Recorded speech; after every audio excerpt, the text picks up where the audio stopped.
All right.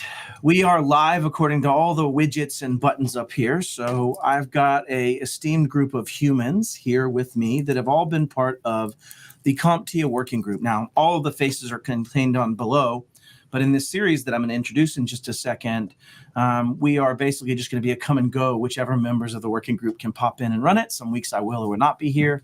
But anyways, so what is this?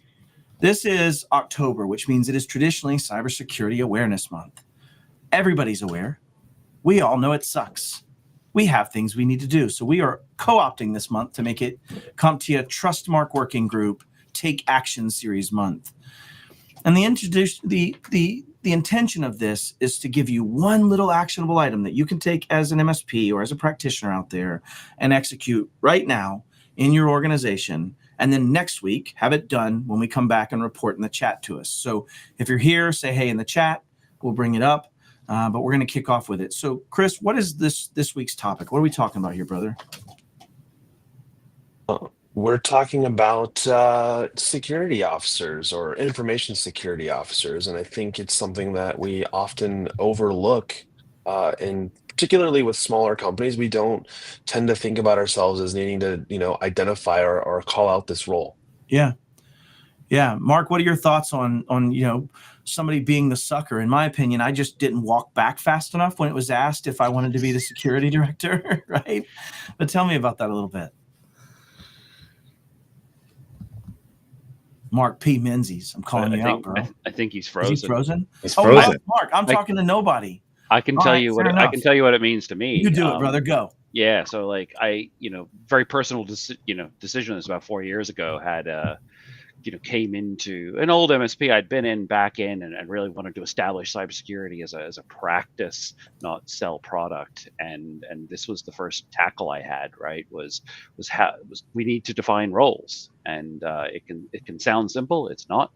So this is a very personal one for me. I think sucker might be overstating it because I was very gung ho. It's kind of like, I wanted it too. I wanted the challenge, and I was able to take on the challenge. But I was lucky. I had very good relationships inside the company. It's about a 30-person MSP all in all. And so I had great relationships. I was able to push this, but quickly realized there was a lot ahead of me, and figuring out how to do it all and it was a big task. Absolutely. Chris, you brought this up, and I'm going to go to Dave, but you brought this up 2 years ago when we first started talking about this of Matt. There's a gap in having somebody responsible for this. And what you ended up speaking about came out in NIST CSF 2.0 and got added as an overarching function. And in CIS 8.1, they align with this same function. And everybody knows what it is, but it's the word govern. And the reason that we picked this to be number one, the first thing I want you to do, not the assets, which that's my jam. But number one, right, is because if you don't have somebody directing the will of the company, what governance means to me is the will of the company. It is the executive function of deciding to do what we want to do. If we want to go build a bridge, that is the will of this company, and governance will drive that. So, Chris, when you brought that up, that's why I wanted to do this one first, is go name that person that's executively empowered, that is responsible, and that makes those decisions. And Dave, you struggled with this personally, right? This is one of the things where you're both writing these rules for the working group and then also trying to go through it as an organization. Talk about that a sec, because it came up last week. Yeah. So we've been on the Trustmark journey for just about a year, or a little more than a year. And I think this is probably the one spot where, who is the information security officer? I mean, should that be the CEO? Is it me? Is it the SysOp that we have on staff? Like who is that right person? And I think a lot of times, the SysOp will come to me and go, "Oh, hey, we should be doing this," and I'm like, "Well, I don't know. We should be doing that." So at first we thought it was a SysOp that should be the ISO, and then we kind of went bandied it back and forth. And I think even in our discussions, we went, back and forth on it. And I think it was what finally kind of was the giveaway was the minute I started saying things like, well, but if we implement it this way, or we do this thing, that was the telltale sign of like, oh, wait, I am the security officer and I don't need to be a SysOp, and I don't need to be, have a bunch of titles after my name like Matt Lee Right. does, and Yeah, he's an idiot. I don't need those things to say, hey, this is the right way to do this, and True. and then report that both up and down, right? Because Yeah. it's a lot of times being the ISO is all about communicating, right? It's about communicating up to executive leadership, and it's making sure that the staff understands what is it that we're doing and why. Yeah. So executively empowered, right? The one that's going to make that ultimate executive decision that then becomes the governing arm of saying this is what we're doing. And secondarily, it's that point of being the decision maker and the ownership of that governance, and doesn't always mean you're going to be the idea person. In fact, I was named as the director of security, but our security officer was Tony Miller. Why? Because he was the one making the executive decision. I had a million things I wanted to do. Someone has to make executive decisions for the business, which ones will be done. Mark, you live in this world. Like, this is really kind of your whole jam. Anything to add here on kind of picking an ISO or any of the tales from the crypt, if you will, from it? I mean, one of the stories I like to use is just internally. Are we still here? Yeah. So one of the stories that we're here, buddy. I like to use is just. You can hear me? Yes. No. Okay, I'm gonna drop and figure this out. I think he's on a big delay. I'm gonna drop and figure this out. We love you, buddy. We'll catch you next week, man. That's why we got enough of us here. We're all right. I want to touch real quick on Degley's point. We also need to make sure governance is from top to bottom. Yeah, that's the very metric of governance, right? Is that you have to inspect what you expect. Governance is setting someone to own that. You know, and Chris, you brought up before we got started a bunch of stuff on like other aspects that tie into this, right? Like, what are some other things that if you don't have governance, they also fail? Well, I think the fundamental component here is this: governance and leadership go hand in hand. Governance, will of the company, sure, but like if as a leadership team, your security officer isn't empowered, then your governance fails because leadership has failed, right? And to Dave's point, it's about, it's the clarity in the communication, right? Like, engineers, generally tend to say things that are, buzzwords and acronyms, and not everybody in your organization speaks those, bits and bytes, if you will. And so that clarity is just so important, because you need everybody, to what Degley said of governance top to bottom, top to bottom, bottom up, left, right, like everybody has to be able to clearly articulate. And that comes from having one voice through the security officer, really setting the stage for what that looks like. And that's why, to your point, some of the other safeguards that you find in there go along with that. But again, we don't want to go down the rabbit hole of doing all of those other things and have people go, oh man, I ain't doing security officer. Yeah. The reality is, and if you look at NYDFS and some of the other frameworks that are out there that have language around what it means to have a security officer or the role of a security officer, it's not meant to be like, oh, go find someone and hire someone that's got 25 years of experience in both worlds of technical and business. It's really just start with making someone responsible at your company. It's no better or worse than having a responsibility matrix, right? Like, sure. If something happens, who do you call? Well, the world around us now says, if something happens, I need to be able to communicate to your security officer. So having one is the starting point.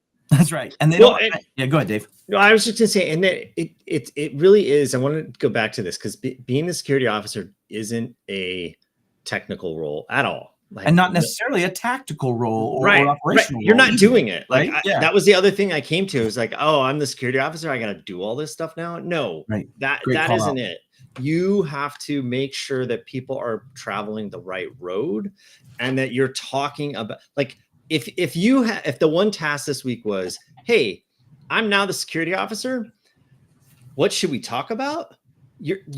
That's your job. You're literally doing what a security officer needs to, right? How do I inform and execute on security best practices that make sense for my organization? I'm not saying follow a particular framework or anything else, but what works for your organization. And until you name that person, it's never going to get done ever. Right. And Dave, they shouldn't. This actually came up today. I'm at a security conference, and they were talking about, I won't say what it was because very quickly people would figure out the who. But at any rate, he got hired as a CISO for a Yes, financial institution. I'm with you now. Okay. And got it. So what was really interesting about what he said is that the first day, the organization is trying to give him the keys to the castle. And I think it's really important to note that this role should not have any keys to anything because of the role that they are now responsible for. It's very dangerous to I have those won't be keys. so emphatic as to agree wholeheartedly with that. I would say that they should only be given the appropriate keys for the Fair. things that they are doing from a tactical perspective where necessary. So to your point, though, I agree. Like what Chris is saying, They need they a should just pin. come in with admin rights. In fact, I should almost never have them. I'm going to Yeah. make executive decisions on what choices are made to limit and reduce risk. Right? They need to your that point. ink pin though, right? They're the ones that are blessing this going forward. It has to be with one person. It can't just be like, we're all kind of agreeing to this. Yeah. Oh, this is going to be a hot one. Who wants to start? Yeah, Degley, great question. I don't want to start though, but it's a great question. I mean, That's not fair. I'll start. All right, start. you always do, buddy. So really and truly, this needs to be a leader in your organization. It doesn't matter what kind of leader they are, so long as they can lead. I think that is a good choice for the ISO. Yeah. It doesn't need to be anything else. You touched on what I was worried was the trip mine, which is, I'll just be their ISO as their MSP. You cannot be the executive function and governance inside their organization. Someone has to own that. Now, you might be an outsourced advisor or a VCISO or whatever that may be, but internally, someone has to own the decisions, ramifications, and benefits of the decisions made around security and risk. Well, and I was going to say, I mean, you hit the nail on the head there. It really is about risk, right? And everybody thinks that like when we talk about risk and frameworks and all this stuff, that it's all about security and protecting and everything else. And it is, but it's also about what's acceptable and what's acceptable to your organization. Because me being an MSP, I might have a lower tolerance for risk than say an architecture firm, right? So but there's got to be somebody at the top that's saying, hey, this is what's important to us, right? So I think I know the answer, but can I kind of rephrase this question? If you had to choose between, well, you sure do like cheating for your own benefit, don't you, buddy? I mean, you are just good at that. In an organization like this, right? If you had to choose between like a security architect, like say a network architect with a CISSP, as you were alluding to, before, they've kind of done their security plus, and like a CFO who's been in the, understands the IT industry, like where does that, where would you choose between those two, Dave? I might or be Matt? I might be in a typical small business without any technical prowess of like an MSP. An MSP has this challenge of Dave is technical, but also understands business and may not be the owner, right? That's not typically the case that you find in most businesses, in my opinion. But let's assume that we're not in that situation where you do have that, and you're now having to choose between that CFO, Matt, to your point, or maybe in their case, an accounting person or the owner, or in my mind, when it's a small business of 20 employees, it's got to be that owner or you'll be fighting uphill for the rest of your life. I don't know that that's always perfect, but they're the ones that have to be okay with their risk posture. They're the ones that took the risk to be in business. And if you outsource that to somebody else, they sure as shit better be empowered. And they better be able to make those decisions and take that ramification. And Dave, I think this will resonate with you of like, if you're going to be the ISO, but every decision you have to make might have to go to an executive, that's not executive support. That's them being the ISO and wanting some separation from that. Right. And especially at that hyper small business, I don't know, maybe somebody will make fun of me for this one, but I just don't think you can do this without being the owner. In that small business. I disagree, because I think in our organization, our owner. I excluded your type of organization from this world where you have but I think it comes up more often than we think. I think a lot of times the owner is the entrepreneur, the idea guy, the person that is generating, or a lot of times they're in a sales I would role, misstate that as right? I don't know, man. I know where you're going. Continue. I think someone that is empowered, that's the key, right? They have to be empowered 100%, and they have to be able to go to the owner and the CEO or whomever and say, this is what we're doing, and the CEO goes, Yeah, okay. Yeah. You're running. I this. don't disagree with that statement as a caveat. I would just say it's often, maybe it's a 50-50, Dave. Maybe that is the way we look at it is. If it's not the owner, then it needs to be somebody empowered. As I kind of said earlier, it needs to be somebody that understands the business ramifications. And what I'm getting back to is like, as an owner of a company, and I'll credit Michelle Accardi for saying this to me. She said, Matt, I really appreciate everything y'all security people do. But she said, as a CEO, my job is to take risks inherently. Right. That's literally what I'm here to do. Mm-hmm. Like I take risk and we get paid for that and we profit. Like that's business 101. And she said, the challenge is how do you put this in a way? So to your point, it needs to be the integrator. And if that integrator is the owner and also is the decision maker that has that risk tolerance, then probably that lands more. But I would wager integration and that executive function could be passed off to someone as long as the full support is there. And enforcement. That's tough. Yeah, because it's the enforcement that becomes the challenge. And I think that's the point Zach B makes. And Zach has like similar letters to me and maybe 3 or 4 more. But the point is that like it takes courage to enforce it unless you are the one that's taking the risk and making that risk decision. And then it takes almost no courage to enforce. But I think we're drifting a little bit here because we're talking about the security officer, not your entire leadership team, not necessarily the CEO or the business vision. And I guess we are saying to make them effective, not necessarily to name one. Exactly. So I suppose that's a fair point as well. Yes, that's fair. Yeah, you don't want to have an ineffective security officer wandering around trying to get things done and just not being able to achieve. And I think that's also what a lot of people are scared of with this role, right? Is that it can seem like an appendage that isn't really kind of, and that's you have to have a good relationship with the owner, right? Yeah, and across a lot. That's what I was saying. This is personal to me. I've had those good relationships went a long way. Sure. But they take time to establish, just like any role inside of an org, right? You bring in a new CRO, CIO, right? It takes time to establish it. Well, but, it doesn't. It's definitely I want to wrap this up needed. By each of us giving a great example of who and how you might choose an ISO, so that we can end this on that positive. We've beaten this to death, and so everybody that's listening, TLDR, really, it's go pick somebody. All the things we've talked about are better ways to make them more effective, but really, it's about write it down. Assign who that is, start finding ways to measure what things need to go to them, what needs to be part of that practice as you build it. But Dave, what do you have to add of how should they go just go pick somebody? Like if you had to just pick right now, how would you do it? Honestly, go flip a coin. It really, truthfully, no, look, guys, I know there's a lot behind this, but here's the other thing. Go pick somebody, you can change it. Yes. You don't have to stay with, like, if it doesn't, if it's not right, go pick somebody else, but pick someone and start looking at this for real, not, somebody else is going to do that. Pick somebody and start talking about it. Just talk about it. And that will get you on the path and the journey. It doesn't mean you're done. It doesn't mean you're going to know everything that you know you need to do. And you're not going to be perfect at it. It's okay. That is why it's a journey and not a checkbox that we got this done. We're done with this. You're never done. You're always working on this. So it can change. It can be a different person. It can be somebody that doesn't know everything. And so long as they're talking about it, I think they're in good shape. Amen. I love it. Who's next? I'll go because I want to follow from that because my mind went to the exact same place, right? It was kind of like, fail fast is better than not doing anything. Something's better than nothing. And then I almost kind of get into this stage of like I start thinking of the mayors in my town, right? They go through this every 4 months. They rotate through.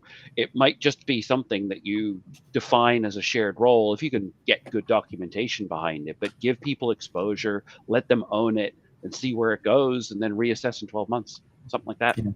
That can be a plan. And back to your mayoral discussion, could you imagine if a prank train started, how often and much it would escalate as the next mayor rolled into that office every 4 months? Like you could really prank. Anyways, side tangent. All right, Chris, anything else, buddy?